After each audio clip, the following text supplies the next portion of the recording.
Now, without further ado, our presenter for the day is the Vino Garage.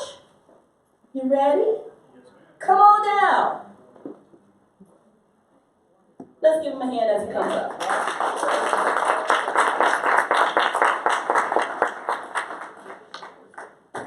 Just do this. And you go to the next one. Okay? Good morning. Thank you everyone for having me. My name is Doug Aylard. I am the owner of the Vino Garage. We are currently located at the corner of Main and Confederate at 2501 Main Street. We were at 2327 Main Street, but things changed and I needed to move. So I now am in a position where I can do what I wanted to do initially. So I can do service, I can do retail, so it's kind of the best of both worlds. A little bit about myself. I started selling wine in a retail situation back in 1995. It does feel like a century ago. He got it. I was helping a friend of mine's father. He had a heart attack and he just needed some stupid muscle. When you're 19 years old, that's kind of all you are. But Al was actually the most influential person sort of in my career because even though I was underage technically, he was like, Doug, you need to try this. This is great stuff. And so from him, I learned that you don't need to spend a lot of money to get a great bottle of wine. In fact, most Americans, since we don't have the patience to sit on wine for its allotted time, we sort of drink young wine far too early, so we don't get the most of it. And that's what he taught me, which I kind of continued throughout my career. Throughout my career, I've worked both retail, restaurant, I've done distribution a lot.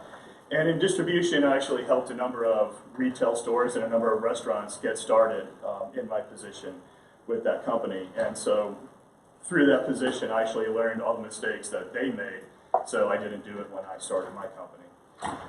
We started back in 2012, and to get into the challenges portion of my speech. Back in 2012, I went to a number of banks. I'm like, hey, I want to do this in this part of town. And repeatedly I heard, it's the slums, it's a bad part of town, and I'm not going to support this. And so I went to the left, and I refinanced my house and got a home equity line of credit, and that's how I started my business.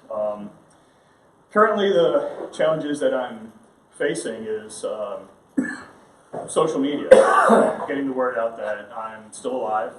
I have now been arrested because I took about a year off.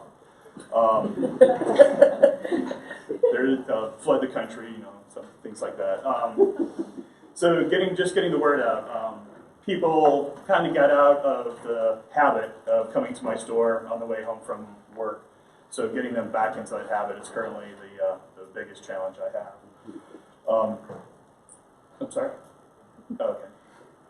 For this year, my big plan is I do want to have 5 stores by the end of 10 years. Was going to be 4 stores by the end of 5, but I've kind of, well, that's a little too ambitious, so let's do 5 stores by the end of 10 years. So continuing our tradition of starting businesses sort of not where you'd expect businesses to be started, I'm looking at other places in town that currently aren't the cool hot spots. So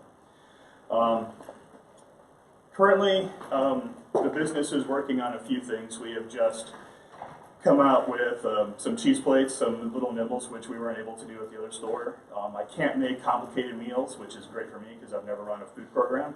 And at 46 years old, I'm too old to learn. So that's really exciting. This Friday, we are having a Valentine's Day night. So it was a ticketed event, and they're all sold, so sorry, guys. We do food trucks usually every Friday. And one really exciting thing that we're doing is called First Tuesday Music Night. Using the Earlwood Park, the amphitheater in the Earlwood Park, I sponsor, and with some other local businesses, sponsoring a local band to come in and play. We're bringing a local food truck. I do the beer and the wine, and it's just on the first Tuesday of the month, and it's just a really great time. So, in a nutshell, that's me. I know I'm under 6 minutes, so that gives you more questions. Do the slides. Oh, yeah. That's the inside. I did build that bar by myself. It almost cost me my wrist, but I did it. What I like to do is I like to carry things you can't find everywhere. So I like to say all these wines here, they have a family story behind them. They don't have a focus group. You will not find these in any grocery store ever. And that's kind of what I like to do. I like to give voices to brands and to varieties that you've never heard of before. That's the thing you drink wine in. I do like to carry, have a bunch of beers on tap. I try to focus on local beers. And so like right there we have Ghost Monkey out of Charleston and a few other really cool new ones. That's my hand pouring beer. Again, wine in glass. Beer and wine. Yeah. Let's see, and then people having fun. That's me before the new lighting, so that's really cool. Some old pictures. That's our new cheese plate. So we got Marcon almonds and some other fun stuff. Again, wine in glass.